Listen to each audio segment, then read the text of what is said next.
action! Dear the Help, a video essay by Wy'Kia. Especially due to recent events, per se, I do want to spend more time analyzing Hollywood films that particularly deal with discussing race. How do they tackle it? Do they do it successfully? And I find it interesting because I don't see a lot of stories that usually focus on racism, particularly in the case of Black women. And after realizing this rarity, I really wanted to see how The Help handles that. The Help is an interesting film because of how it discusses race relations. And The Help has been described as a white savior narrative. And to clarify, although I do plan on making a video about white savior films in the future, hopefully, a white savior film comes from the term white savior complex, and this usually refers to a white person helping out a group of people of color for their own personal gain or benefit. And this gets translated into film terms by usually talking about a film where a white person is the protagonist, and they are basically helping out a group of people of color throughout the film. Particularly in the case of black and white narratives, they usually are either helping a racist problem, helping a black person particularly, or them themselves becoming less racist throughout the film. And obviously there are gray areas in between, pun intended, because black and white. And I found it really interesting between Aibileen and Minnie what pitfalls they kind of fall into, because unlike most other white savior films that usually follow a male perspective, this one is very much from a female point of view. And in case of particularly the black women in this film, I found it very interesting how they were portrayed, the history that goes behind these characters from book to movie, and so forth. And I wanted to make this clear as we discuss this film that yes, due to this description, I would consider The Help a white savior narrative based off of the main characters and the entire goal of the book. To clarify, I will be looking at this film through a black female lens. I'm very curious how they show off black women throughout this film. So now that we have that out of the way, let's get started, shall we?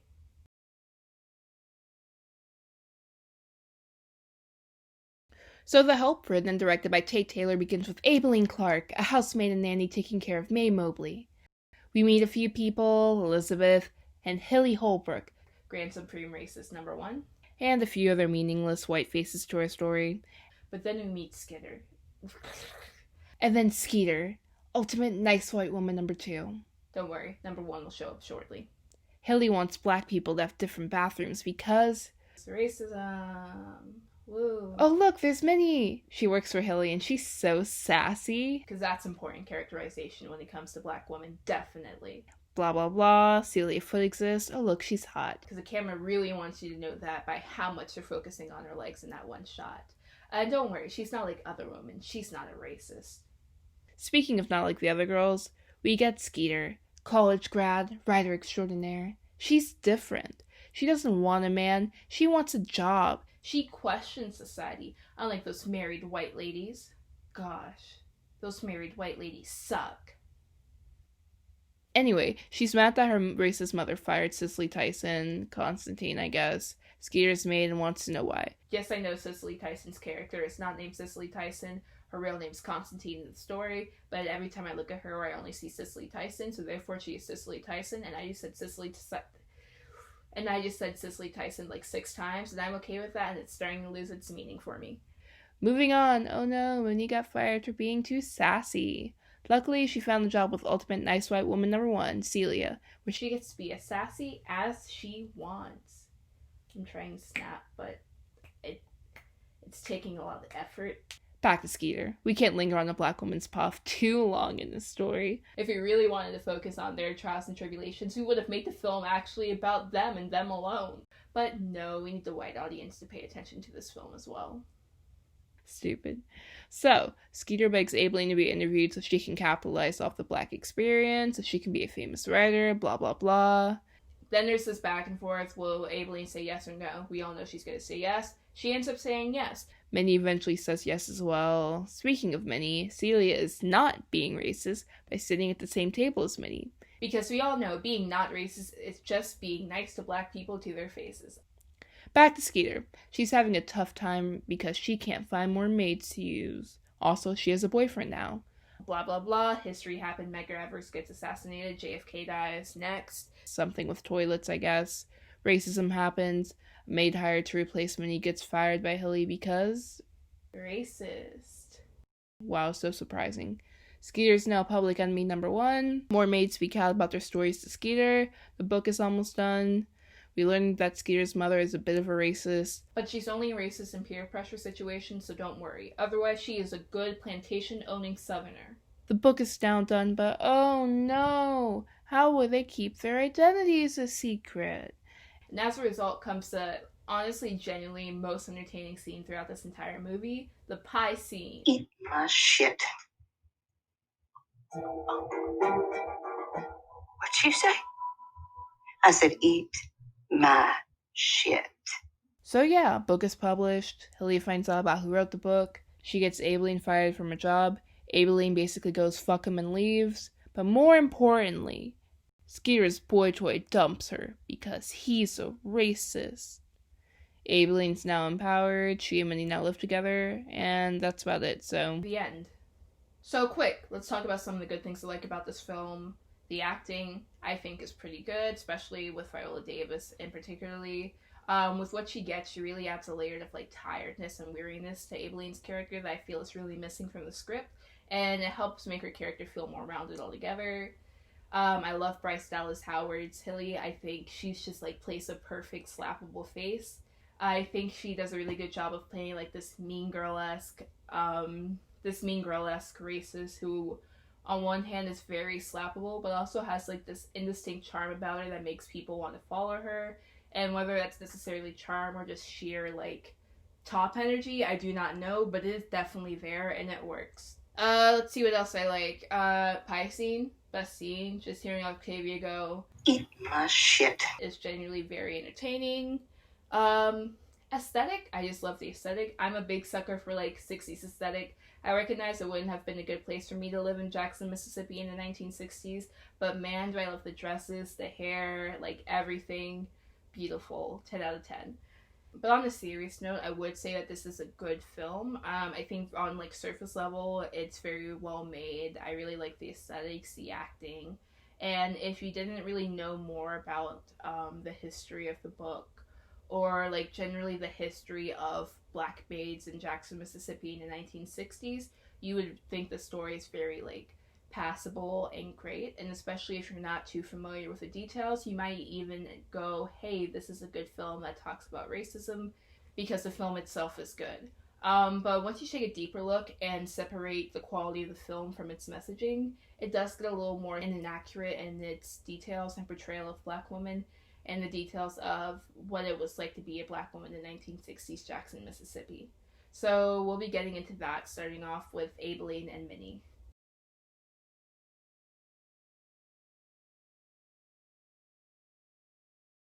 With Aibileen, they really rely on this mammy type figure for her. She's very like soft and kind and passive, and she seems to seriously enjoy her job of raising children, which is usually problematic. The mammy figure comes from this like stereotype of this like matronly black woman who has children of her own but only focus on the white children.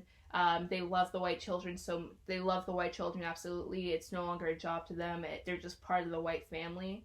And then in the beginning of the film, Elizabeth, Aibileen's employer, gives Aibileen a bathroom outside, but this is heavily because Hilly told Elizabeth to do it. It doesn't seem like Elizabeth necessarily wanted to, and it kind of goes back to this like sort of idea that kind of is hinted, at least in the beginning, that hey, Aibileen is part of the family. And even later on, once Aibileen and Skeeter start to grow a relationship, it really feels like Aibileen's acting like a motherly figure to Skeeter.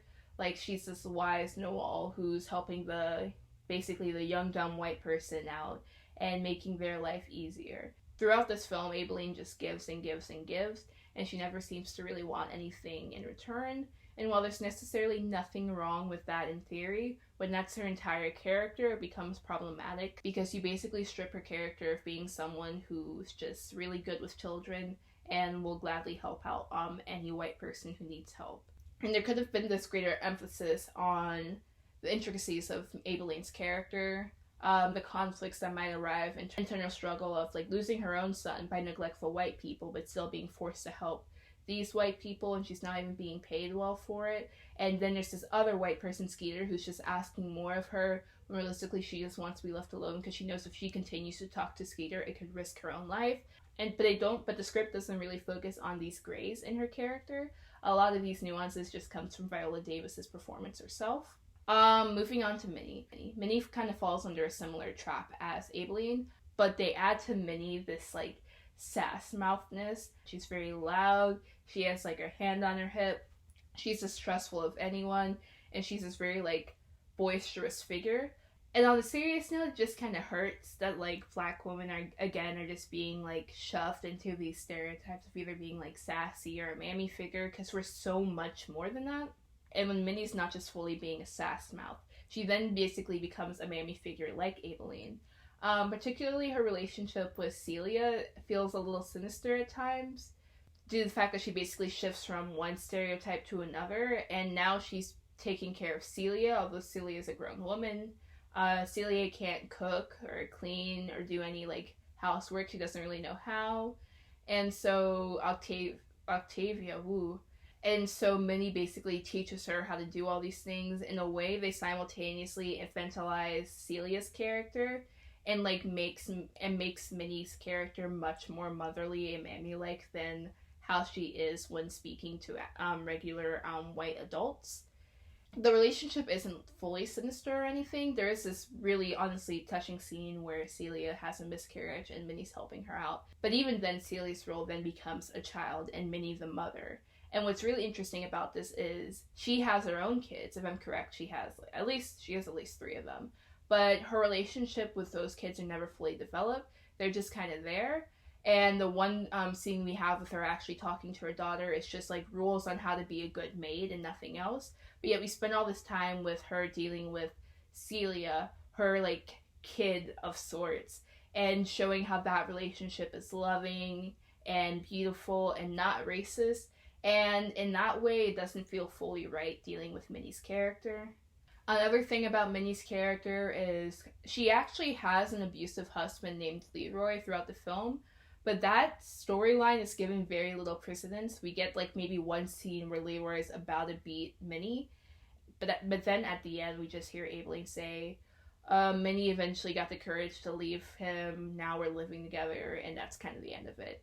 And I find it interesting that they focus so hard on her relationship with these white women instead of focusing on her own relationships with her children who are now being forced to go into the workforce due to her abusive husband, and her relationship with her abusive husband and the courage it must take to leave him.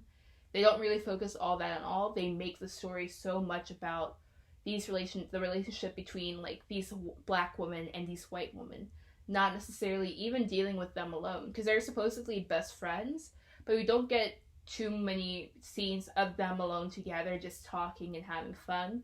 Like, honestly, and I know there is, but for sake of this, if there's like a Bechdel test for people of color talking to people of color, not about white people, I don't think this movie would pass.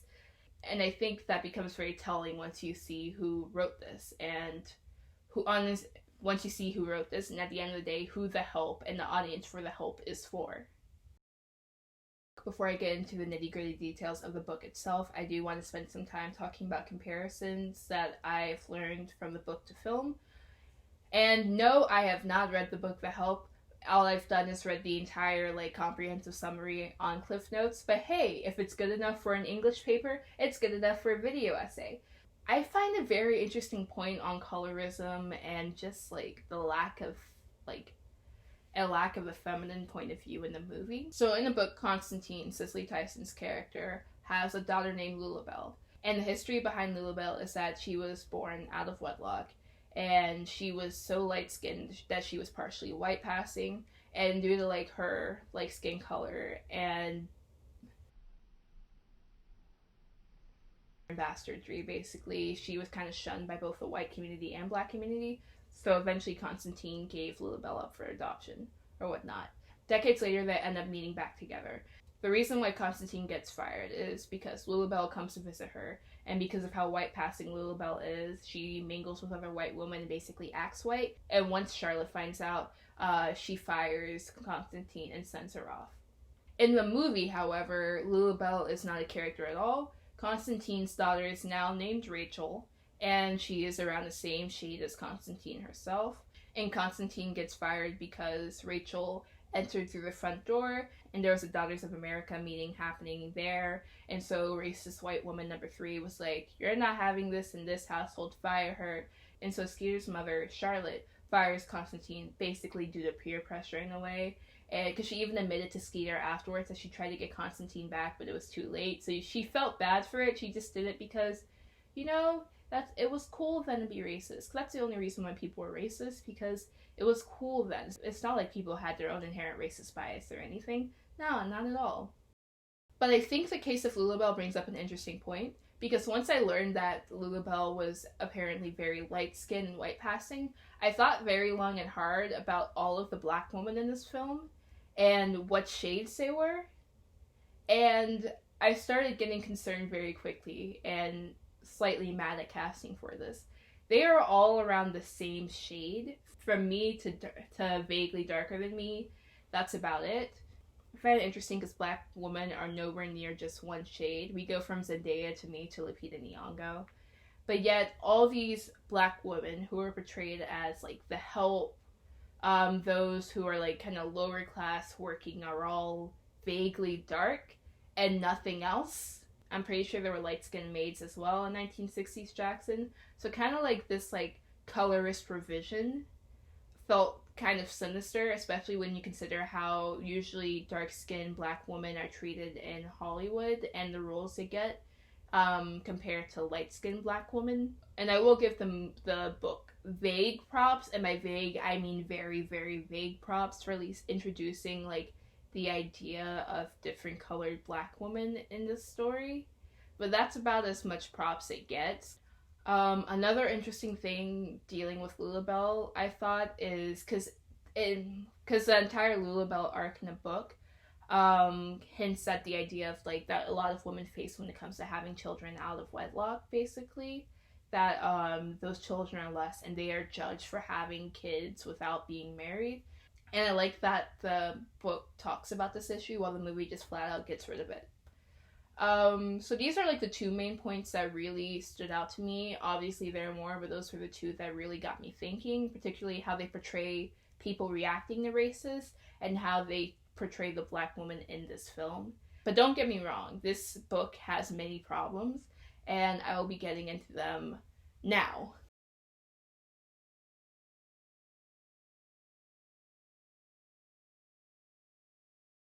So when thinking about doing this essay, I sent out a small survey to a group of people I know that basically asked them different questions about The Help.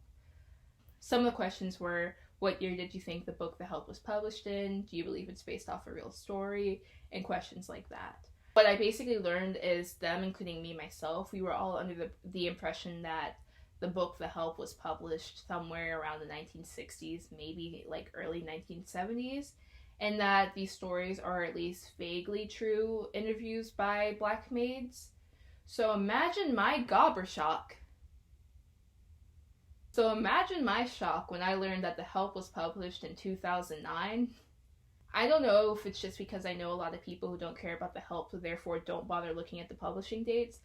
I feel kind of bamboozled a bit once learning that information, because the story makes the book The Help seem like it's coming directly from black maid stories and it's being published in the time. And then once you learn that it's in 2009, it gets kind of sinister in how that was kind of portrayed, because the story The Help is trying to make The Help seem like a valid source of information when it's not. It's 100% historical fiction. The author, Catherine Stockett, was born in 1969 and therefore did not grow up in 1960s Jackson, Mississippi. And any credibility that I had given the story before I knew that suddenly went out the window. I noticed a lot of the issues I had with black women portrayal throughout the film, like while watching it, but I didn't realize how fictional they were and therefore how problematic they became until I learned more information about this. And don't worry, there's one more final twist when it comes to The Help, the book. So, in 2011, a former housemaid of the Stockett family named Aibileen Cooper sued Catherine Stockett for using her life story without her permission. This case was dismissed by a judge, and that was basically kind of the end of it. While Catherine has admitted to using names similar to those around her, she has denied this direct stealing of her life story. But either way, I think it shows interesting bias on how Catherine Stockett views Black women, and these are the type of stereotypes and characterizations she went to for her characters. The fact that in the book The Help, Catherine Stockett describes Aibileen Clark's skin color as the color of a cockroach. The fact that Aibileen Cooper is so shoved into this role of kind, friendly mammy figure and is seen as nothing else, I think really shows some interesting bias on Catherine Stockett's part. On a side note, for real, like, if you're gonna use someone's entire life story, the least you could do is change their names completely around and make it less obvious. Be more creative, like, use some new letters. Don't just, like, do a little mix-up. It's too obvious. Like, come on, be more creative. You're a writer, for God's sake. Write! Where the director and writer of The Help is a white man, and the writer of the book The Help is a white female. So you don't really have any Black women in charge of writing their own story, per se. There seems to be this vibe that this story is a good one to show about racism and what it was like as a Black maid in Jackson, Mississippi.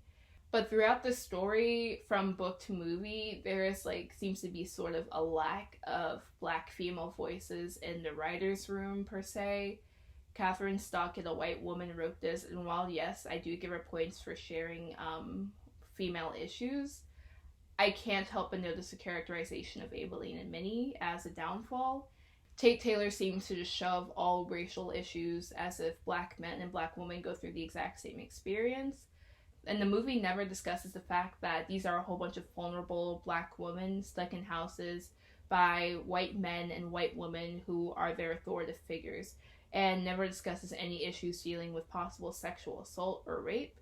There's even a scene where one maid is getting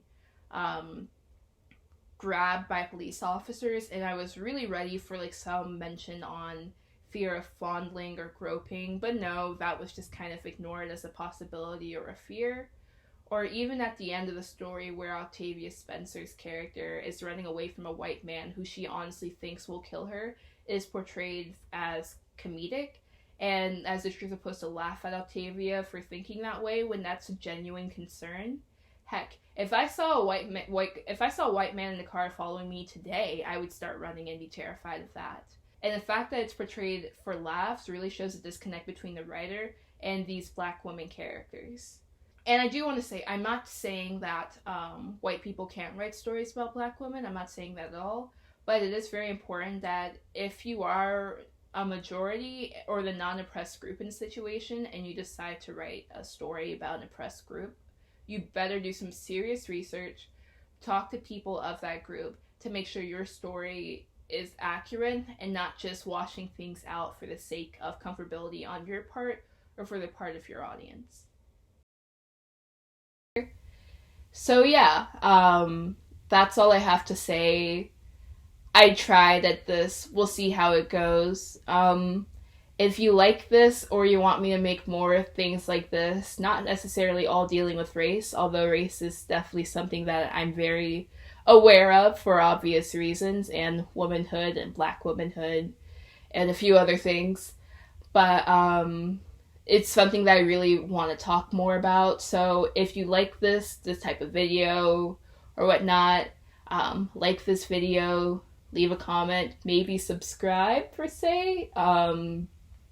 I'm just recording this on my phone, so knowing that this might actually be something cool to do, that would be really nice. And yeah, so thank you for watching. If you're watching this far, you're pretty amazing. And I hope you have a fantastic life. And drink more tea, light more candles, and read more books and watch more movies. So yeah, bye!